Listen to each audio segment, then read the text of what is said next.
तो पाकिस्तान में इमरान खान की कुर्सी खतरे में है और अब 3 तारीख को अविश्वास प्रस्ताव पे चर्चा है। और चर्चा में क्या होता है ये सबको पता है, क्योंकि सेना नहीं चाह रही है, अमेरिका नहीं चाह रहे हैं, इसलिए इमरान का रहना अब मुश्किल है। हालांकि आखिरी दौर पहले रविवार को उन्होंने जनता को संबोधित किया था, एक बहुत बड़ी जनसभा की थी। जनसभा के बाद कल सीधे जनता को संबोधित करते हुए इमरान खान ने आज़ाद विदेश नीति की बात की। आज इसी पे आज़ाद विदेश नीति पर हम बात करेंगे, लेकिन एक बार पहले सुन लेते हैं कि इमरान खान ने कहा क्या था आज़ाद विदेश नीति के बारे में। उसके बाद अपने मेहमानों से आपका परिचय कराएंगे। जब मैंने 25 साल पहले पॉलिटिक्स शुरू की तो मैंने अपनी जो हमारे मैनिफेस्टो थे उसमें 3 चीज़ें रखी, इंसाफ और दूसरा इंसानियत। तो ये मेरे 2 एम्स थे और तीसरा था खुददारी। एक मुसलमान कौम गुलाम कौम नहीं बन सकती। मैं आज हिंदुस्तान को दाद देता हूं, इन्होंने हमेशा आजाद फॉरेन पॉलिसी रखी। आज हिंदुस्तान उनके साथ मिला हुआ है, उनका अलायंस है। क्वाड के अंदर अमेरिका का अलायंस की हुई है और अपने आप को वो कहता है मैं न्यूट्रल हूं। रूस से तेल मंगवा रहा है जबकि सैंक्शंस लगी हुई हैं, क्योंकि हिंदुस्तान की पॉलिसी अपने लोगों की बेहतरी के लिए है। ये 25 साल कोई मेरी स्टेटमेंट्स अभी आप देख लें, कोई पुरानी मेरी वीडियोस है, कभी इससे पीछे नहीं हटा मैं। जब मैं इक़्तिदार मुझे मिला तो मैंने तब फैसला किया कि हमारी फॉरेन पॉलिसी आज़ाद होगी। हम कोई ऐसी फॉरेन पॉलिसी नहीं बनाएंगे जो कि किसी और की तो बेहतरी हो लेकिन हमारे मुल्क को नुकसान पहुंचे। ना मैं कभी किसी के सामने झुकूंगा और ना अपनी कौम को किसी के सामने झुकने दूंगा, यानी अपनी कौम को किसी की गुलामी नहीं करने दूंगा। तो आज़ाद विदेश नीति, स्वतंत्र विदेश नीति, वैसी विदेश नीति जो भारत की है। प्रशंसा करते हुए थक नहीं रहे इमरान खान और अपने देश के लिए आज़ाद विदेश नीति की बात कर रहे हैं। क्या है आज़ाद विदेश नीति और ये कह करके क्या फंस गए हैं इमरान खान। हमारे साथ 3 मेहमान है। कर्नल PS सोढ़ी है हमारे साथ, रक्षा विशेषज्ञ के तौर पे। विनोद पाहवा है जो कि विदेश मामलों के जानकार हैं। BS निगम है, पूर्व राजनयिक है। तीनों मेहमानों का स्वागत है। और BS निगम जी, मैं आपसे चर्चा की शुरुआत करना चाहूँगा कि कल भी हम चर्चा कर रहे थे, तो कल हालांकि संबोधन नहीं हुआ था इमरान खान का, उससे पहले हम चर्चा कर रहे थे, लेकिन कल रात में संबोधन आपने भी सुना होगा। आज जो संबोधन में उन्होंने तो बहुत सारी बातें करी, लेकिन जो आज़ाद विदेश नीति की है उस पर सबसे ज़्यादा चर्चा हो रही है। क्या आपको लगता है कि आज़ाद विदेश नीति की बात करके इमरान खान फंस गए हैं, क्योंकि वहाँ की जो विदेश नीति है अल्लाह आर्मी और अमेरिका के द्वारा नियंत्रित होती है और इन्हीं 3 मुद्दों पे, इन्हीं 3 पॉइंट्स पे वहाँ की विदेश नीति चलती है। तो क्या ये माना जाए कि इमरान खान जो है वो अल्लाह से आज़ादी चाहते हैं, अमेरिका से आज़ादी चाहते हैं और आर्मी से आज़ादी चाहते हैं, और जैसी परिस्थिति पाकिस्तान में है लगता नहीं कि इन तीनों में से किसी से आज़ादी उन्हें मिल पाएगी। सबसे पहले मैं आपकी प्रतिक्रिया चाहूँगा और ये जानना चाहूँगा कि अगर इमरान खान कह रहे हैं आज़ाद विदेश नीति की, तो उससे आपको क्या लगता है, किस तरीके की आज़ाद विदेश नीति वो चाहते हैं। निगम साहब के हिसाब से ही चल रहे हैं जी, समझे। तो उन्हें अल्लाह से तो आज़ादी कैसे मिलेगी? अल्लाह तो एक अच्छी चीज़ है ना जी। अब उससे आज़ादी क्यों चाहिए उनको, है ना। अल्लाह के अनुसार उन्हें अपना आचरण करना चाहिए, पहली बात। दूसरा, वहां तो कोई आज़ाद तो है ही नहीं, फिर कैसी आज़ाद नीति उनको चाहिए, समझे। ना तो वो फौज से आज़ाद हैं, ना आर्मी से, जो दूसरी ISI है उससे आज़ाद हैं, है ना। और उनकी कभी आज़ाद नीति उठा के देख लो, कभी रही नहीं है। उनकी नीति हमेशा एक रही है, जो भारत विरोधी रही है, आतंकवाद समर्थक रही है ना। वो आतंकवाद को पालते हैं, यही उनकी विदेश नीति है, ठीक है। और वो हर देश को धोखा देते हैं, चाहे वो अमेरिका हो। अमेरिका को इतना धोखा दिया कि हमारे पास में नहीं है लादेन, हम जानते नहीं कहाँ है लादेन, उनको धोखे में रखा। बिल्कुल, आखिरी में फिर वहीं पे हत्या हुई उसकी। बिल्कुल, ये उनकी विदेश नीति है ना। तो उस पर यकीन करना बड़ा मुश्किल है। दूसरा, मुकेश जी, मैं कल सुना था इमरान खान की बात को जी, और मुझे बड़ा आश्चर्य होता है कि आप तो उसके संदर्भ निकाल लेते हैं। मेरी समझ में कई बार नहीं आता है वो शुरुआत कहाँ से करते हैं और खत्म जाके कहाँ करते हैं।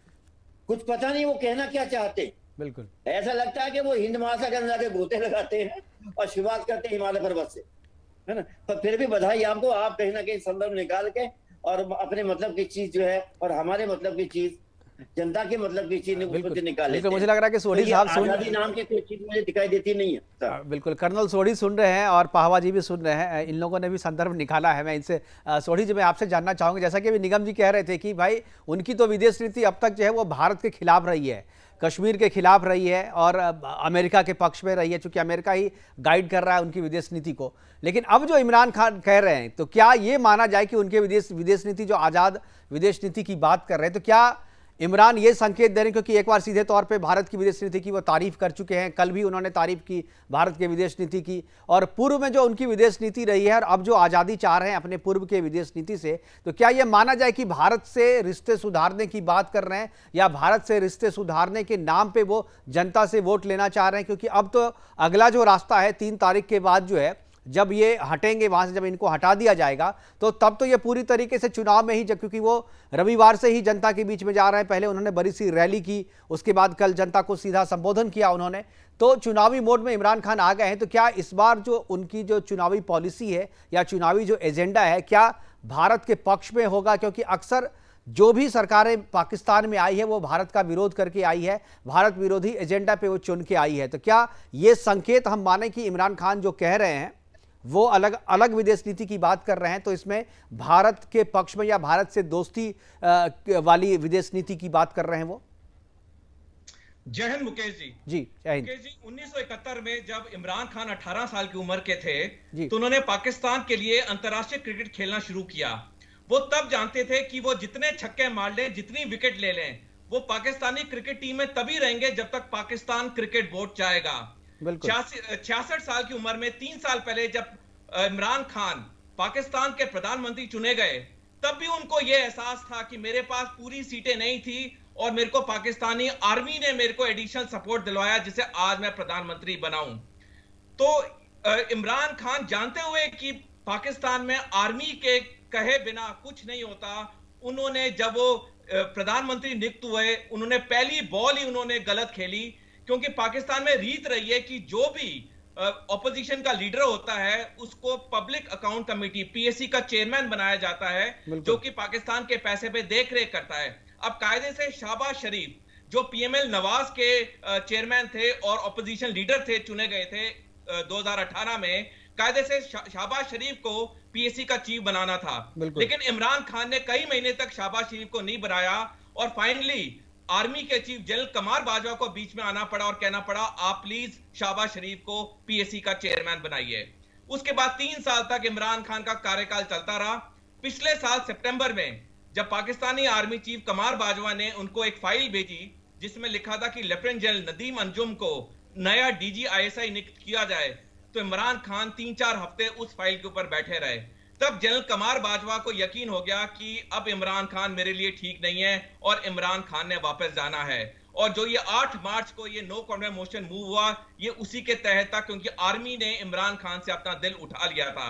अब मुकेश जी, जो आपका प्रश्न है कि क्या ये इमरान खान की जो स्पीचें हैं अभी कि मैं भारत की तरफ हूं, मैं भारत की के साथ अच्छे रिश्ते चाहता हूं, ऐसा कुछ नहीं है मुकेश जी, क्योंकि पाकिस्तान में वही होता है जो पाकिस्तानी सेना चाहती है। पाकिस्तानी सेना का जो एजेंडा है वो भारत विरोधी है, भारत के नफरत के लिए है।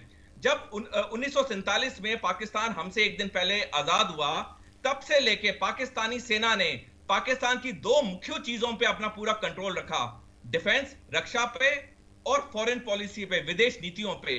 और आज तक पाकिस्तान ने पाकिस्तानी राजनेता को ना डिफेंस पे हाथ रखने दिया, ना ही विदेश नीति पे। तो चाहे इमरान खान रहे या ना रहे या कोई भी नया राजनेता वहां पे प्रधानमंत्री बने, पाकिस्तान में वही होगा जो पाकिस्तानी सेना चाहेगी। और पाकिस्तानी सेना कभी नहीं चाहेगी कि भारत के साथ अच्छे रिश्ते हों, क्योंकि जितनी वो भारत के बिल्कुल सोढ़ी साहब, मैं इसीलिए सवाल, मेरा सवाल इसीलिए था ये सोढ़ी साहब, क्योंकि ये तो सब कोई जानते हैं कि सेना कभी नहीं चाहती कि भारत के साथ अच्छे रिलेशन हो, और अब चूंकि ना सेना चाहती है कि भारत के साथ अच्छे रिलेशन हो और सेना यह भी नहीं चाहती है कि इमरान खान प्रधानमंत्री बने रहे, तो इमरान खान के पास क्या रास्ता है? इमरान खान को अगर सेना का विरोध करना है तो वो अपनी इस नीति को, उनकी नीति का विरोध करेगा। वो अगर सेना ये चाहती है कि भारत के साथ रिश्ते अच्छे नहीं हो, तो इमरान खान ये चाहिए कि नहीं, हमें भारत के साथ अच्छे रिश्ते वाले विदेश नीति चाहिए।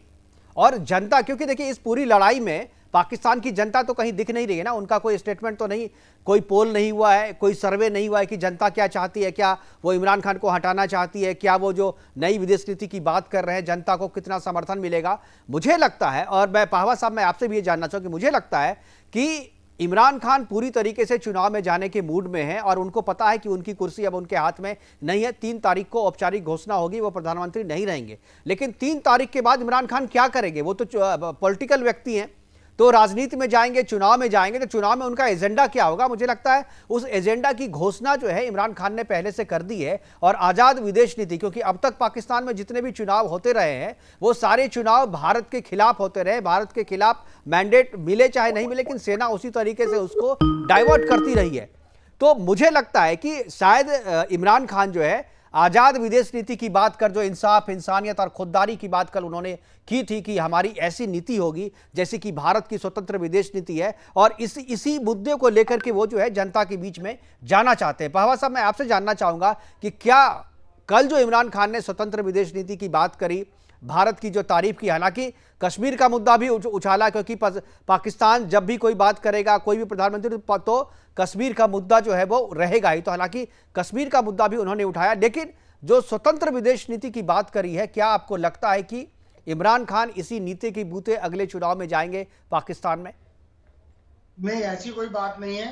सबसे पहले तो मैं आपका ध्यान दिलाना चाहूंगा, जो आप थंबनेल चला रहे हैं जी, कि पाकिस्तान के मुल्ला बचाएंगे क्या और अल्लाह से आजादी जी, मेरे ख्याल से ये दोनों आपके शब्द ऐसे हैं जो किसी की धार्मिक भावनाओं को आहत कर सकते हैं। आप शायद मुल्ला का अर्थ नहीं समझते। मुल्ला एक बहुत ही सम्मानित स्थिति होती है किसी भी इस्लामिक ग्रंथी के लिए। खैर, अभी हम आगे चलते हैं। जब अल्लाह की बात आएगी तो मुल्ला की भी बात आएगी ना? नहीं, क्यों आएगी सर? अल्लाह और मुल्ला, ठीक है, आप नहीं सहमत हैं, ठीक है, लेकिन मैं तो सहमत हूं और सहमत करके ही लिखा हूं। आप नहीं सहमत हैं, ये आपके विचार हैं जी। अच्छा, क्योंकि ये हमारी इस चर्चा का विषय नहीं है, तो इसलिए मैं इसको बहुत आगे नहीं ले जाऊंगा। आपने बात की स्वतंत्र विदेश नीति की।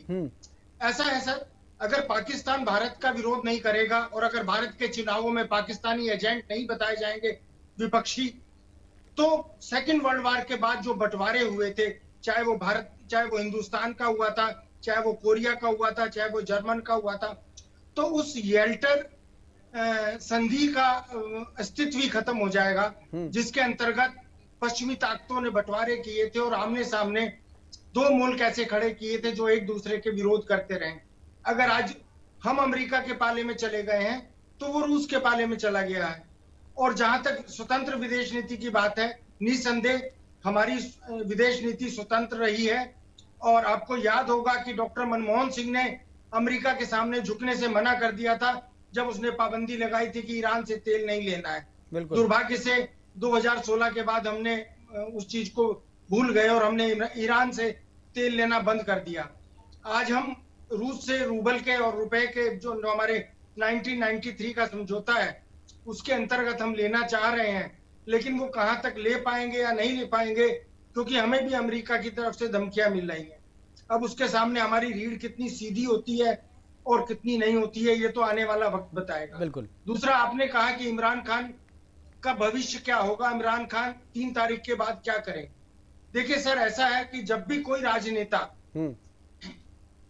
असफल होने लगता है, नाकामयाब होने लगता है, या उसे दिखता है कि उसकी गलतियां आगे आने लगी हैं, तो उसका सबसे पहला मौकिफ होता है, सबसे पहला उसका नारा होता है, मेरी जान को खतरा है। और कल से इमरान खान और उसका मीडिया ये चिल्ला रहा है, उसके मंत्री ये चिल्ला रहे हैं कि इमरान खान की जान को खतरा है। तो अपनी जान को खतरा बताने का मतलब ये है कि आप मानसिक रूप से टूट गए हैं और हार गए हैं। आज रशीद शेख ने भी रावलपिंडी में एक प्रेस कॉन्फ्रेंस और एक रैली की है, और उसकी बातों से भी, उसकी रैली से भी ये एहसास हो रहा है कि कहीं ना कहीं बहुत जल्दी ये उनका देश चुनावों की तरफ जा रहा है। जैसे मैंने आपको कल कहा था कि इमरान खान भी और विपक्ष भी दोनों अपनी अपनी फेस सेविंग ढूंढ रहे हैं, क्योंकि मैं ऐसा नहीं मानता कि वहां की सेना इमरान खान के विरुद्ध है। अगर ऐसा होती तो उससे रिजाइन ले लेती, और ऐसा ना होता तो कल सुरक्षा मीटिंग में जाने के बाद वहां के तीनों जनरल्स ने उस लेटर को एक्सेप्ट ना किया होता, जिसको दिखा के इमरान खान ने बताया था कि मुझे अमेरिका ने धमकी दी है। चूंकि उन्होंने उसको एक्सेप्ट किया, उसकी ऑथेंटिसिटी को एक्सेप्ट किया। और अमेरिका तो के आप पावा साहब आप बावजूद ये कह रहे हैं कि जो इमरान खान है या पाकिस्तान की जो सरकार है वो सेना के द्वारा नियंत्रित नहीं है? नहीं, बिल्कुल, सिर्फ सरकार ही क्यों, वहां का हर एक इदारा सेना और वहां की एजेंसियों से नियंत्रित है। तो इस चीज को तो कोई भी मानने से इनकार, इस चीज को तो वो भी मानने से इनकार नहीं करते। वो भी इस बात को कहते हैं कि जब हमें कॉन्फ्लिक्ट हो जाता है तो सेना ही है बीच में दखल देकर और हमारा सुधार करती है। और एक चीज जो आप कह रहे हैं पावा साहब, मुझे लगता है कि मैं अपने दूसरे पैनलिस्ट से पूछूंगा कि जैसा कि आप कह रहे हैं कि इमरान खान 3 तारीख के बाद जो है अपने रक्षा की बात करेंगे, बोलेंगे मुझे जान को खतरा है, लेकिन ये तो सच है जो पाकिस्तान में जितने भी प्रधानमंत्री हुए हैं कोई कार्यकाल पूरा नहीं कर पाया है और गद्दी से उतरने के बाद या तो वो बाहर रहे, या तो निर्वासित रहे, या मार दिए गए, या फांसी पे चढ़ा दिए गए, या नहीं तो उन्हें विदेश में जाकर के शरण लेना पड़ रहा है। तो इमरान खान अगर ऐसा सोच रहे तो इसमें गलत क्या है? ये तो परिपाटी वहां पर चली आ रही है। सर, आपको याद रखना चाहिए कि हमने भी अपने 2 प्रधानमंत्री आतंकवादी घटनाओं में खोए।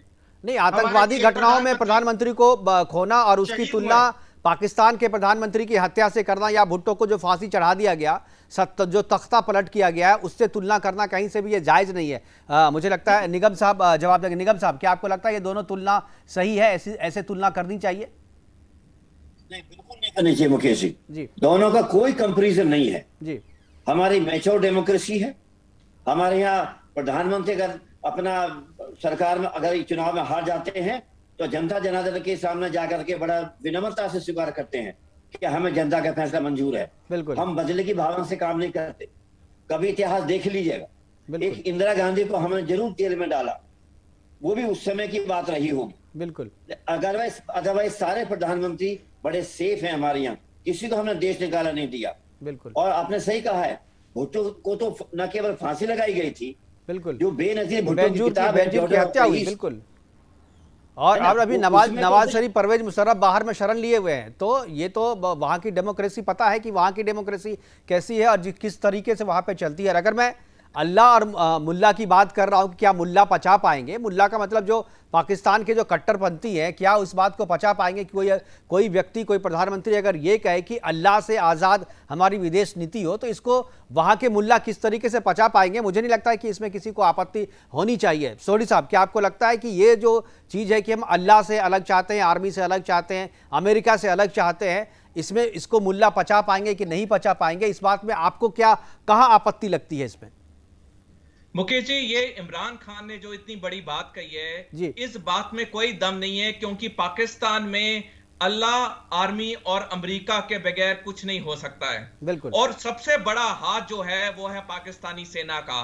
पाकिस्तानी सेना ने अपने पूरा जो अस्तित्व है वो भारत विरोधी बनाया हुआ है, क्योंकि उससे उनको बहुत पावर मिलती है, उनको बहुत पैसा मिलता है। मुकेश जी, मैं आपका ख्याल इतिहास में थोड़ा पीछे लेके जाना चाहूंगा। 1965 में जब ये हमारा पाकिस्तान के साथ युद्ध हुआ, जो कि पाकिस्तान ऑपरेशन जिब्राल्टर कहता है, उसकी प्लानिंग की थी तब उनके विदेश मंत्री जुल्फिकर अली भुट्टो ने।